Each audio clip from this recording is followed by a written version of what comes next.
Welcome to North Georgia News Now. I'm Beth Bird. Coming up today in local news, a large American flag is catching attention of travelers on the interstate. Local pickleball fans will soon see a new complex coming to Dalton.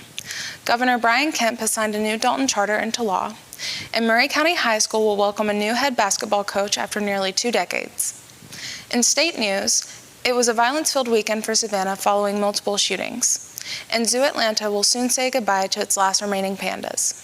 Later, Jacob Broom will be here to share WDNN's community calendar. But first, here's your local weather.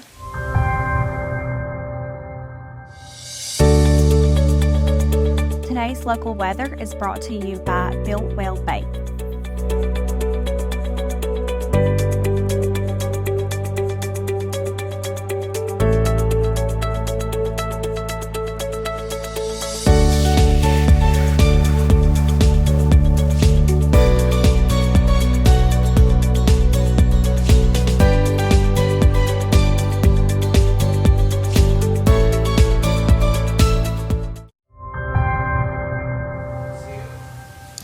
Welcome back to your local news.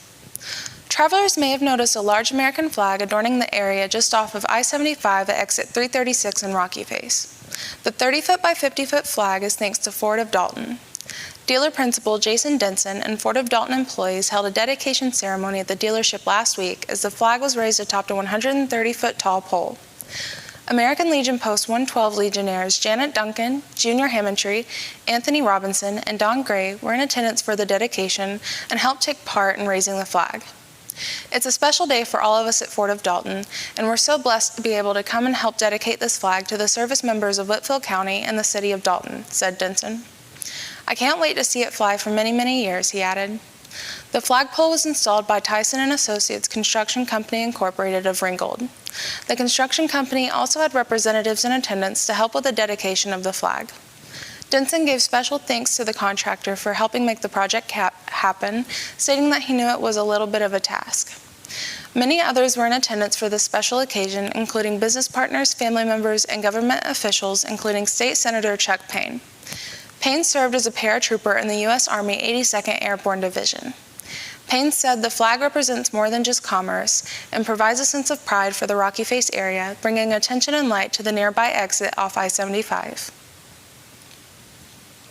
Have you heard of pickleball?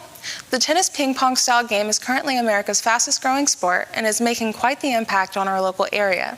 The Dalton City Council voted 4-0 to approve the design of a pickleball complex in Dalton.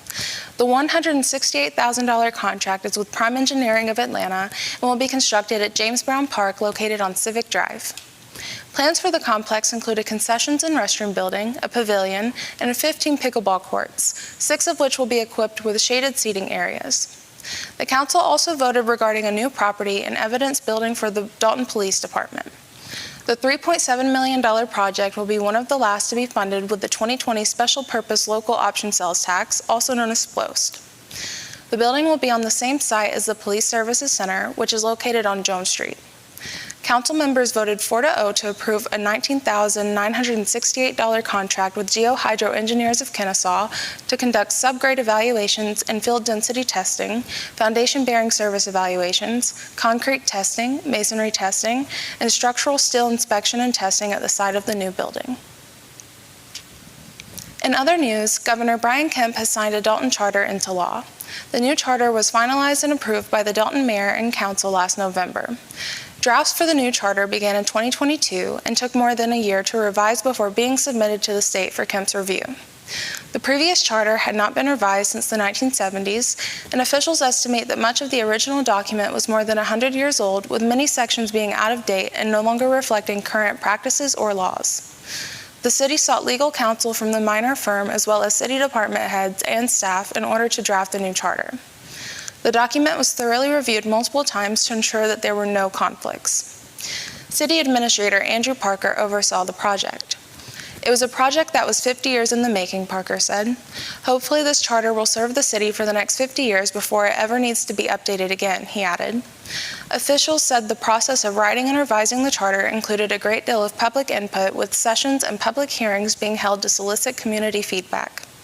The new document featured changes that were extensive enough that they could not be enacted solely by a vote of the mayor and council, requiring enactment by the Georgia General Assembly.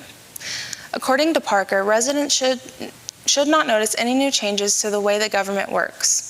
It doesn't really change a whole lot of the day-to-day function, it just modernized it to what we're doing today, Parker stated, adding that the new charter cleaned up some of the practices of various departments and functions of the city government and administrator. For the first time in nearly 2 decades, Murray County High School has announced a new boys basketball coach. The announcement followed the departure of Greg Linder, who led the Indians to 5 state playoff appearances during his time as head coach. Linder has served Murray County High School for 19 years and will be taking a job outside of the school system. Keith Robinette will step in to lead the program. Robinette has served as the assistant principal at Coker Elementary School since 2022. Murray County High School is Robinette's alma mater, and he played both basketball and baseball before graduating in 1997. After attending college at Kennesaw State University, Robinette returned to Murray, where he served as a physical education teacher and assistant boys basketball coach for 6 years. Murray's team finished 13-12 last year, but will be losing several of its senior starters. When we return, I'll share some state news.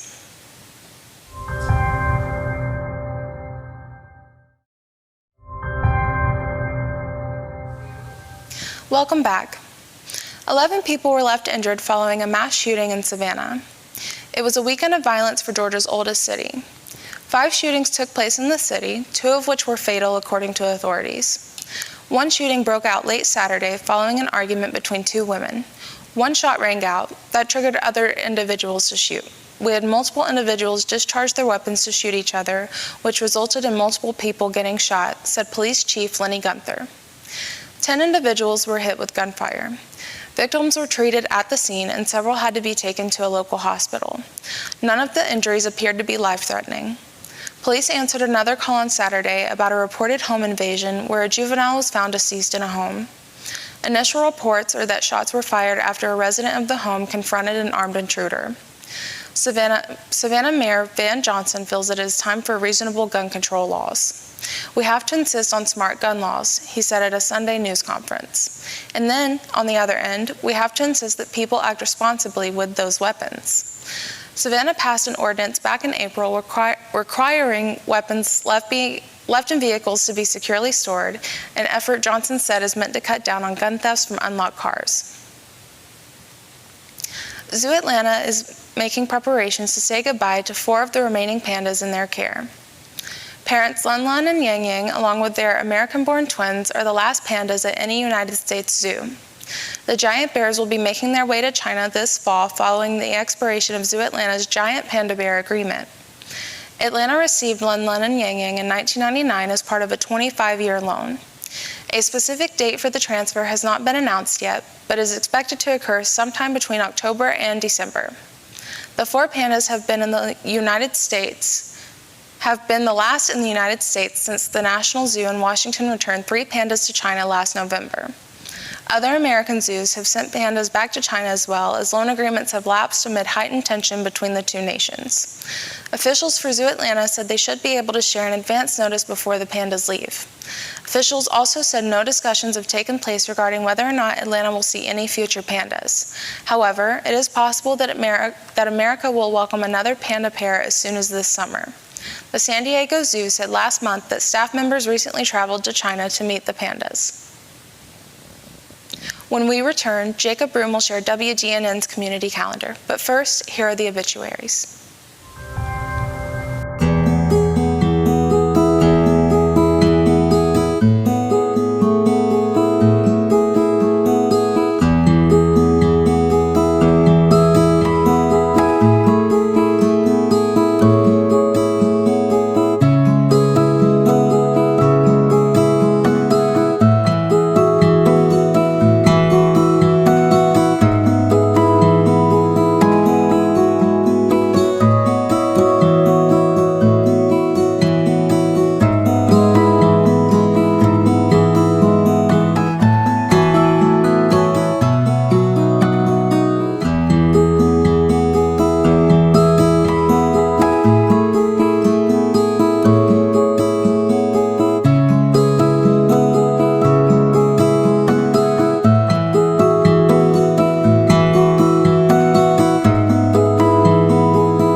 Welcome back. It's time for WDNN's Community Calendar. Here's some things going on around the area.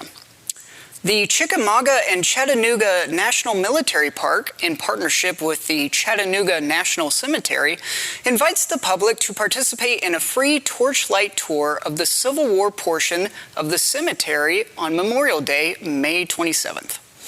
Located on 3370 Lafayette Road, the tour will begin at the Old Cemetery entrance arch in the cemetery's southwest section at 8:45 p.m. This will involve about a mile of walking over the rolling grass-covered grounds and will last approximately 90 minutes. To learn more about this event, call 706-866-9241 for more information. The 2024 NAIA Men's National Golf Championship begins May 21st at 8 a.m. and will run through May 24th at the Dalton Golf and Country Club. The competition is free for spectators, so come on and cheer out our local athletes.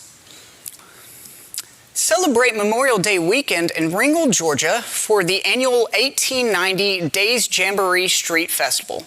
Located at Nashville Street, this two-day family-friendly event featuring food, arts, and craft vendors, live music on multiple stages, a parade, classic car shows, fireworks displays, and much more. This event will take place on May 24th and 25th from 10 a.m. to 6 p.m. and is completely free to attend. The Jamboree is conveniently located in the walkable and historical downtown area of Ringgold, so put on your red, white, and blue and join the fun for a day or two. For more information, call 706-935-2251 to learn more. Country and gospel music singer Gene Watson will take the stage at the Gym Theater on May 25th at 7:30 p.m., located at 114 North Wall Street. Known as the Singer's Singer by his country music peers, Watson has been performing for over 60 years with over 34 studio albums and 72 songs on the charts, including 23 in the top 10 and 11 number one hits. The Grand Ole Opry member has recorded with country music legends Vince Gill, Lee Ann Womack, Trace Adkins, and more.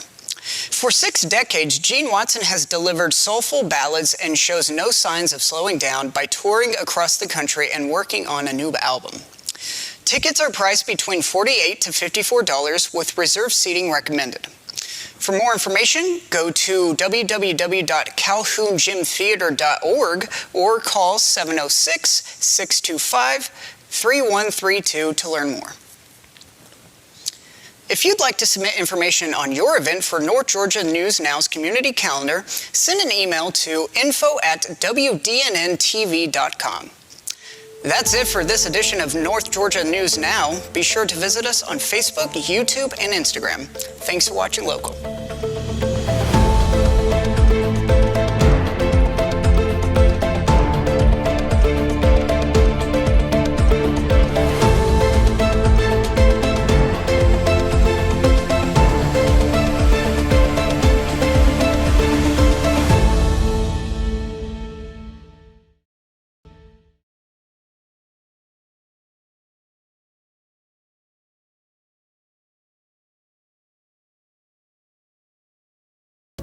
Thanks for watching. Make sure to click that subscribe button as well as bell notifications so you won't miss any new videos.